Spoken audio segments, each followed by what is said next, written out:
Bueno, contaros, quizás hacer un poco la idea, bueno, no tengo nada, evidentemente, no vengo a avalar nada, ¿no? Pero concretamente estaban hablando las compañeras del Severo Ochoa y yo estaba firmando con la cabeza porque por circunstancias cuando se filtran algunas de esas cosas me llegan sus proyectos de Convivencia Plus, me llegan sus proyectos de igualdad, he compartido con ella un grupo de trabajo relacionado con temas de teatro social, en fin, que sé que son gente como muy activa en todas estas propuestas que os han planteado, ¿no? Estaba escuchando y es como si se afirmaba un poco, ¿no?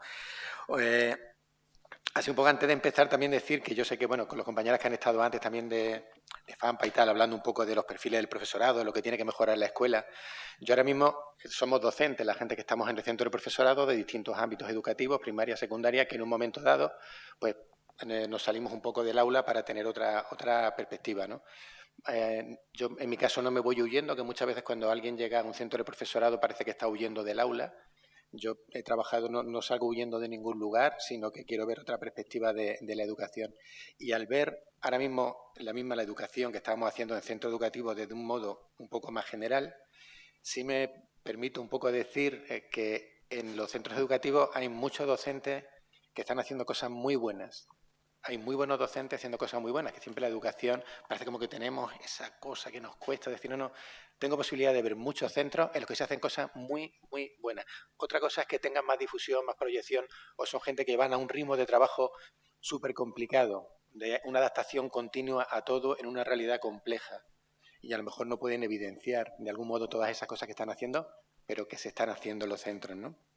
Mira, yo un poco quería plantear un poco, ya digo, como una situación general de lo que hacemos desde el centro de profesorado y con sobre ese marco, pues bueno, luego invitar un poco a las propuestas o reflexiones que puedan surgir. Nosotros desde el C de Granada, en lo que es Granada, estamos Granada Capital, luego también está Guadí, está Baza y está Motril, lo vamos repartiendo por zonas.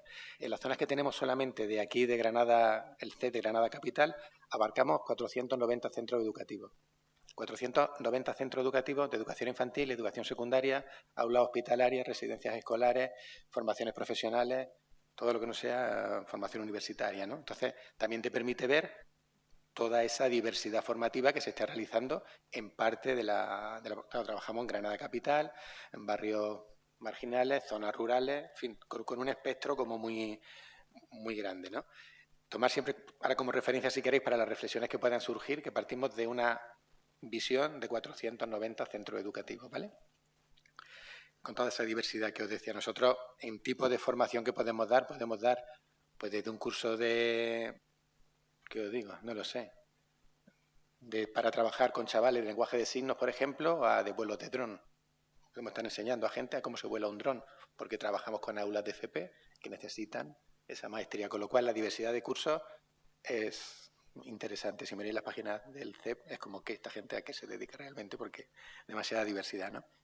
Una de las cosas que muchas de las personas no saben es que en los centros de profesorado no sacamos formación voluntaria, o sea, voluntaria. Nosotros no se nos ocurre, esto sería muy bueno proponerlo y proponemos una formación. Somos una parte intermediaria entre la consejería y la delegación y los centros educativos, ¿vale? A mí se me puede ocurrir una formación muy interesante que yo no puedo sacar a no ser que sea una petición de los centros educativos o del profesorado o de la consejería y de la delegación. Con lo cual nosotros somos, no sé si administradores, gestores, dinamizadores de esa formación, ¿no? ¿Qué quiere decir? Pues que para que se pueda desarrollar esa formación tiene que venir o de arriba o de abajo, por llamarlo de algún modo, ¿no? Entenderme, ¿no? Entonces partimos de esa realidad.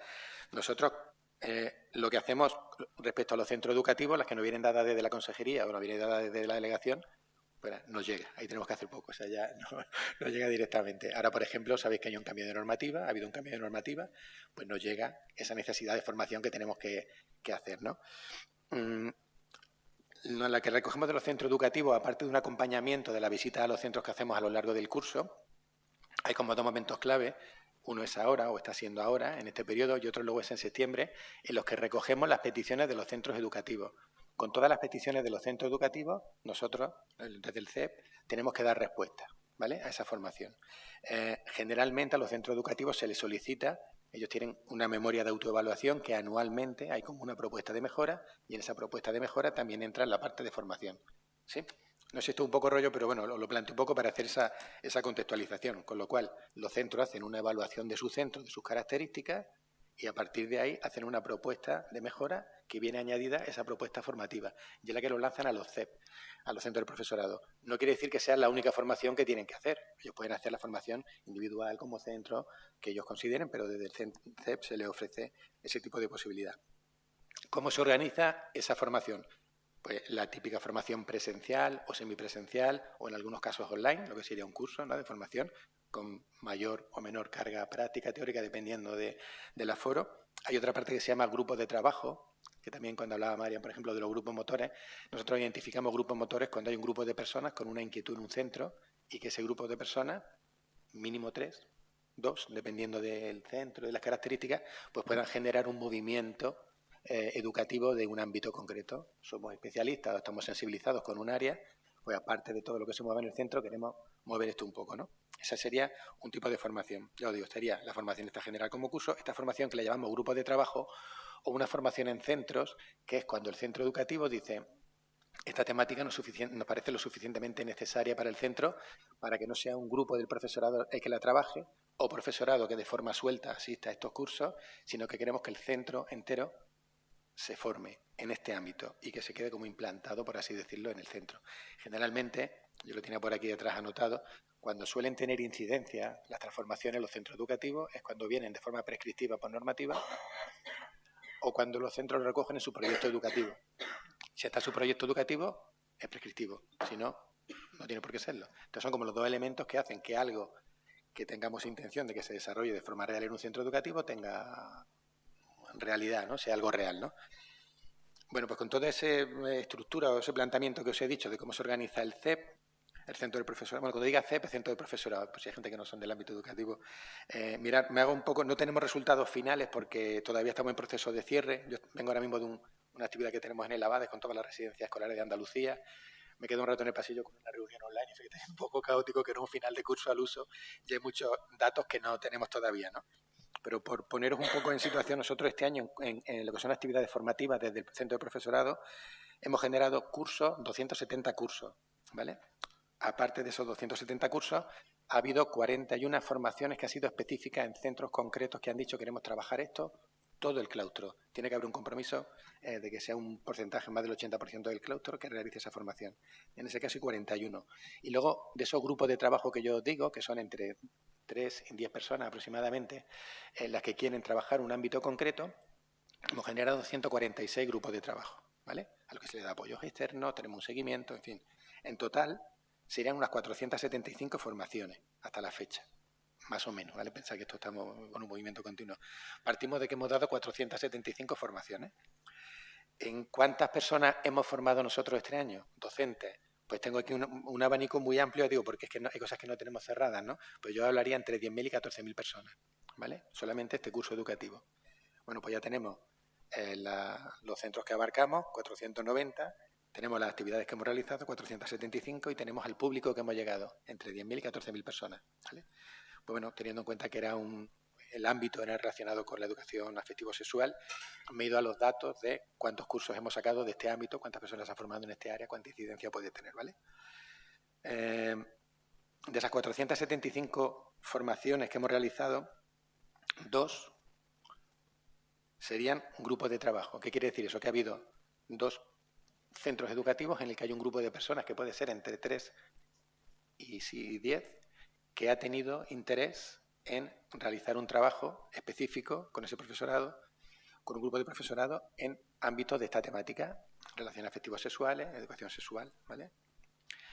Cursos como tal que hayamos sacado en el centro de profesorado, en los que han ido el compañero Alfaro, estuvo también, vino gente de Crisali, no sé si está por aquí, que también tienen además un compañero que controla perfectamente la normativa con tema de diversidad de género en centros educativos, en fin, que hay gente que la gente de Arcoíris, en fin, que hemos trabajado con ellos en el curso, hemos podido sacar de las 475 formaciones una, en la que ha habido, nosotros tenemos aproximadamente como un número mínimo de asistentes, que es 15 para que salga. En este caso concreto, el número de matriculaciones era menor. Y yo me acuerdo de hablar con el director del CEP y decir, yo creo que esto hay que sacar, esto no da igual. Incluso con compañeros cuando estamos en el aula, que yo les decía Y esta es la parte a lo mejor incorrecta, que yo ese tipo de formación lo veía casi como un acto de resistencia. O sea, es que no puede desaparecer estas temáticas de los centros educativos del profesorado. Y si no, ha salido un curso solamente, ¿no? Y bueno, ahí también aparte de esa formación he incluido las tertulias que decía Marian, porque aunque son tertulias feministas, se abarcan como todo tipo de temas relacionados que pueden muchas veces se entremezclan, ¿no? De esas 10.000, 14.000 personas, esa franja tan grande que utilizamos, nosotros podemos decir que hemos formado a unas 25 personas. Han recibido formación. Evidentemente es muy difícil que luego podamos llevar un seguimiento de qué incidencia tiene eso en los centros educativos. Lo podríamos medir si esas personas con otras personas pudieran generar grupos motores en los centros y luego pudieran llevarse a proyectos educativos. Si no, como que nos acaban desapareciendo, ¿no?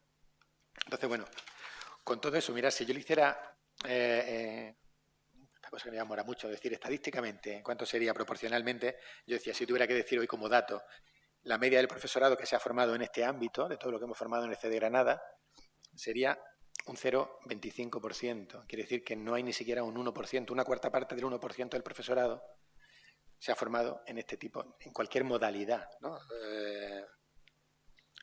En cualquier modalidad me refiero, dentro del centro, lo que organizamos es un número, es un 0,25%, menos de un 1% parece como muy... Y luego si tuviéramos que pensar en qué cantidad de formaciones de todas las que hemos realizado tienen que ver con educación afectivo-sexual, diversidad de género, etcétera, un 0,63%, menos del 1% de la formación que hemos realizado tiene que ver con esta temática, tanto como curso como... Entonces, bueno, a partir de ahí, yo no sé, bueno, también imagino que una parte de lo que nosotros vengamos a contar, otra parte de la que queráis saber, tampoco me voy a alargar mucho, entonces ya dejaros que sea vosotros. Sí tengo aquí algunas anotaciones que según ahora cuando estemos hablando, si no yo mismo las lanzo, que sea a vosotros y a vosotras, porque bueno, yo hoy evidentemente lo que venía era a contaros un poco lo que hacemos y recoger esos datos de relación afectivo-sexual. Esa gente que ha estado, esas personas que han estado en estas formaciones, cuando hemos terminado sí hemos hecho algunas pequeñas reflexiones, ¿no? Reflexiones abiertas, no conclusiones, no reflexiones. Y yo sí tengo algunas anotaciones, a lo mejor hechas de, bueno, dependiendo de cómo lo que surja ahora, si queréis comentar alguna cosilla, o si no, casi que más os la lanzaría aquí un poco sobre la mesa y casi a vosotros. ¿Las lanzo? Vale, venga, vamos. Pues mirad, os pongo un ejemplo. Una de las cosas que planteaban, ya la lanzo, y aquí no tengo la respuesta, digo de las dudas que yo las lanzo y ¿no? Pues por ejemplo, hemos sacado muchos cursos de temas muy específicos, por ejemplo, atención a la diversidad, conducta disruptiva o lenguaje de signos, que se llenan mucho, ¿no? Y nivel 1, nivel 2 y nivel 3, o sea, hasta que hay una necesidad. Sin embargo, luego estadísticamente, incluso con lo que decían las compañeras también, seguramente hay muchas más situaciones dentro de las aulas de chavales con diversidad afectivo-sexual de lo que puede haber de chavales con conducta disruptiva. Entonces, si proporcionalmente tenemos mucha más población que tiene estas características y muchas menos que tienen la otra característica, hablo de una conducta disruptiva, ¿por qué cuando sacamos una formación una tiene una asistencia de 100, 120, unas solicitudes, y otras tienen 12? Entonces, no sé, no sé si tenéis alguna